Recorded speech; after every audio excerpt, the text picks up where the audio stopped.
प्रश्न है महाराज जी। महाराज जी, महादेव जी का आपके जीवन में क्या भूमिका रहा है महाराज जी, पूरे जीवन में?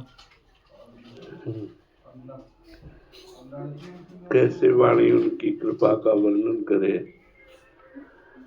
बचपन से लेकर के आज तक वही संभाल रहे हैं।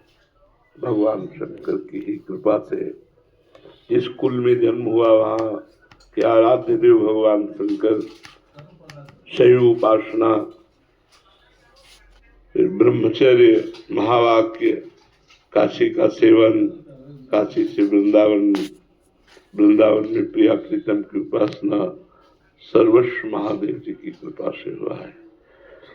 इसे भगवान विश्वनाथ जी की कृपा से आप उस कृपा को वाणी की सामर्थ्य नहीं कि वर्णन कर सके, जैसी कृपा भगवान से। और ये हम निश्चित कहते हैं, जिस पर भगवान शिव की कृपा नहीं है वो कभी प्रेम को प्राप्त नहीं हो सकता, आत्मबोध को प्राप्त नहीं हो सकता।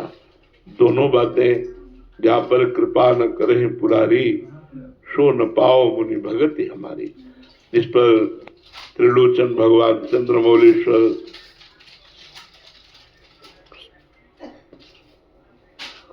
शिव जी की कृपा ने वो भगवत प्रेम प्राप्त नहीं कर सकता। और फिर आत्मबोध के लिए तो स्वयं शंकराचार्य के रूप में प्रकट हुए। वही संपूर्ण चराचर जगत के गुरु हैं।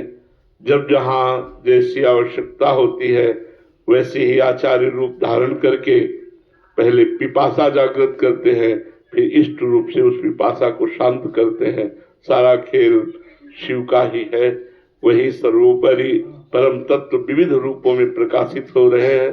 एक ही तत्व है, तत्व दो नहीं है, एक ही परम तत्व है। हाँ, रस का रसास्वादन कराने के लिए, जैसे एक ही दूध के बहुत प्रकार के मिष्ठान बनते हैं, उनका स्वाद अलग अलग रस विशेष हो जाता है, ऐसे एक ही परमात्मा तत्व भगवान शिव अपने रसास्वादन का रसास्वाद कराने के लिए विविध रूप धारण किए हुए हैं। वही प्रिया प्रीतम है, वही सिया राम है, वही सर्वस्व है, उनके सिवा कोई नहीं है। तो उन्हीं का ही सर्वोपरि कृपा प्रसाद हृदय में जागृत हुआ। उसी कृपा प्रसाद से रासलीला का दर्शन, रासलीला से वृंदावन की प्रति जिज्ञासा, वृंदावन भेजना, वृंदावन का संपूर्ण वैभव, ये सब देवादिदेव महादेव की कृपा से ही प्राप्त हुआ है। हम इतना ही कह सकते हैं कि वो हमारे थे, हैं, रहेंगे।